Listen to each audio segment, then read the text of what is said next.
एक ऐसा नेता जो गुणों की खान था।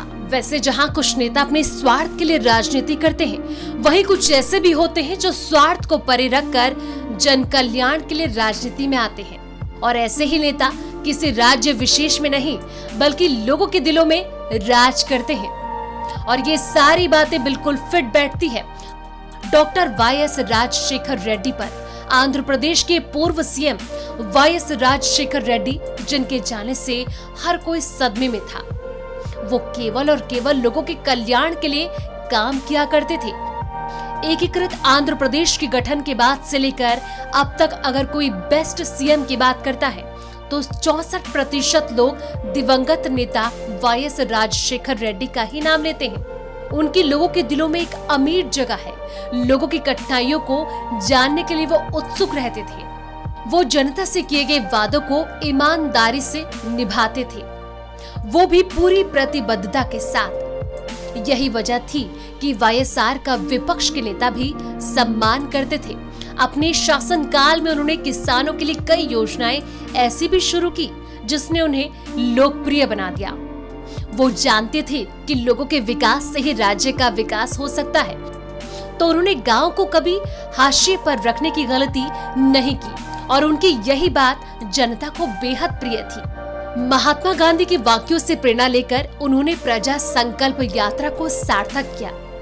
महात्मा गांधी के वाक्य है कि राजनीतिक नेता को गांव में जाना चाहिए, उनके जीवन यापन को समझने का प्रयास करना चाहिए, उनके सुख दुख और समस्याओं की जानकारी लेना चाहिए।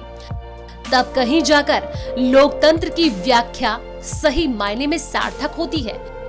महात्मा गांधी के इस वाक्य को वाईएसआर ने सार्थक बनाया। मुख्यमंत्री बनने से पहले 1460 किलोमीटर पदयात्रा कर वो गांव के लोगों से रूबरू हुए और राजनीति में बड़ी सफलता हासिल कर ऐतिहासिक जीत दर्ज की। राजशेखर रेड्डी के व्यक्तित्व की खास बात ये थी कि उनकी सोच और विचार तो बिल्कुल आधुनिक थी, पर उनका पहनावा बिल्कुल परंपरागत भारतीय स्टाइल का था। उनका यही सादगी भरा स्टाइल जनता को भाता था। वो जनता से उनकी समस्याएं भी बड़े आराम से पूछते और फिर उन समस्याओं को सुलझाते। ये कहना गलत नहीं होगा कि वादों को पूरा करने के लिए जाने जाते थे वाईएसआरआई, वो भी पूरी ईमानदारी से और प्रतिबद्धता के साथ। 2 सितंबर 2009 को एक हेलीकॉप्टर दुर्घटना में उनकी मौत हो गई। अपने पसंदीदा नेता की मौत को आंध्र प्रदेश के लोग सहन नहीं कर सके। देश के लिए वो मौत अभी भी एक कड़वी याददाश्त है। इस हादसे के बाद तकरीबन 122 लोगों की सदमे से ही जान चली गई। उनकी योजनाएं आज भी कई राज्यों के लिए आदर्श है। आज देश अपने महान नेता को याद कर रहा है।